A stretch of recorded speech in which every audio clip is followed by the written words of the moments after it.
നമുക്ക് മറ്റൊരു വാർത്ത കൂടി പരിശോധിക്കാം. ദേശീയപാതയിൽ വീണ്ടും വിള്ളൽ. കാസർഗോഡ് പീലിക്കോട് കാർഷിക ഗവേഷണ കേന്ദ്രത്തിന് സമീപം നിർമ്മാണത്തിലുള്ള ദേശീയപാതയിലാണ് 1/2 കിലോമീറ്ററിലധികം വിള്ളൽ വന്നത്. വിള്ളലിന്റെ മുകളിൽ ടാർ ഒഴിച്ചും പ്ലാസ്റ്റിക് ഷീറ്റ് മൂടിയും മറച്ചുവെച്ച നിലയിലാണ്.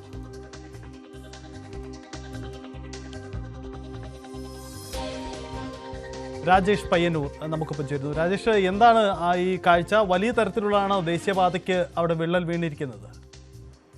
സജിത്ത്, അത്യന്തം ആശങ്കയുണർത്തുന്ന ദൃശ്യങ്ങളാണ് നമുക്ക് പിലിക്കോട് കാണാൻ സാധിക്കുന്നത്. റോഡിൽ ഏകദേശം 2 ഭാഗത്തുമായി 1 കിലോമീറ്ററിലധികം ദൂരത്ത് വിള്ളൽ വീണിട്ടുണ്ട്. 1/2 കിലോമീറ്റർ എന്ന് പറഞ്ഞത് റോഡിന്റെ ഒരു വശത്താണ്. ഇതിപ്പോ 2 വശത്തും വിള്ളൽ കാണാനുണ്ട്. വലിയ ദൂരത്തിൽ ആഴത്തിലുമാണ് വിള്ളൽ രൂപപ്പെട്ടിരിക്കുന്നത്. ദേശീയപാത വർക്ക് ചെയ്യുന്ന തൊഴിലാളികൾ ടാറൊഴിച്ച് അത് മൂടാൻ ശ്രമിക്കുകയാണ്. നമുക്കതിന്റെ ദൃശ്യങ്ങൾ നമുക്ക് ലഭിച്ചിട്ടുണ്ട്. ടാറൊഴിച്ച് കുഴി അടക്കാൻ ശ്രമിക്കുന്ന 5-6 മീറ്ററിലധികം ഉയരത്തിൽ പോകുന്ന റോഡ് ടാറൊഴിച്ച് കുഴിയടക്കാൻ ശ്രമിക്കുന്ന ദൃശ്യങ്ങളാണ്. ഇത് അത്യന്തം ജനങ്ങളിൽ ആശങ്കയുണർത്തുന്ന കാര്യമായിട്ടാണ് കാണുന്നത്. മാത്രമല്ല, റോഡ് പൊട്ടിയ ഭാഗത്ത് മുറിച്ചു മാറ്റി വീണ്ടും കോൺക്രീറ്റ് ചെയ്യുന്നു. അവരോട് ചോദിച്ചപ്പോൾ ഇതിനു മുകളിൽ നമ്മൾ വീണ്ടും ടാറിംഗ് നടത്തും എന്നാണ് പറയുന്നത്.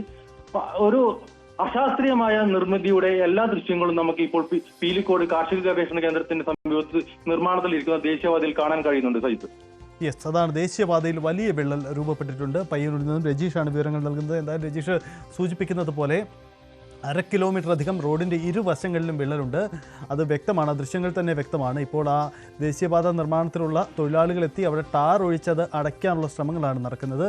വടക്കൻ പ്രദേശത്തേക്കുള്ള ദേശീയപാത നിർമ്മാണത്തിലാണ് വ്യാപകമായ രീതിയിലുള്ള പ്രശ്നങ്ങൾ കണ്ടുവരുന്നത്. എന്തായാലും ഇക്കാര്യത്തിൽ ഇന്ന് പ്രധാനപ്പെട്ട ചില നീക്കങ്ങൾ കൂടി നടക്കുന്നുണ്ട്. NHAI ദേശീയപാത അതോറിറ്റി ചെയർമാൻ സംസ്ഥാന ചീഫ് സെക്രട്ടറിയുമായി ചർച്ച നടത്തുന്നുണ്ട്. മുഖ്യമന്ത്രി അടുത്ത ദിവസം നിതിൻ ഗഡ്കരിയുമായി കൂടിക്കാഴ്ചയുണ്ട്. എന്തായാലും കേരളത്തിലെ ദേശീയപാത നിർമ്മാണത്തിൽ എന്തെങ്കിലും പിഴവ് പറ്റിയിട്ടുണ്ടെങ്കിൽ ഇക്കാര്യത്തിൽ പരിശോധന ഉണ്ടാകുമെന്ന കാര്യം NHAI തന്നെ വ്യക്തമാക്കിയിട്ടുണ്ട്. ഇക്കാര്യത്തിൽ എന്തായാലും സർക്കാർ തലത്തിലും ഇടപെടലുണ്ടായിട്ടുണ്ട്.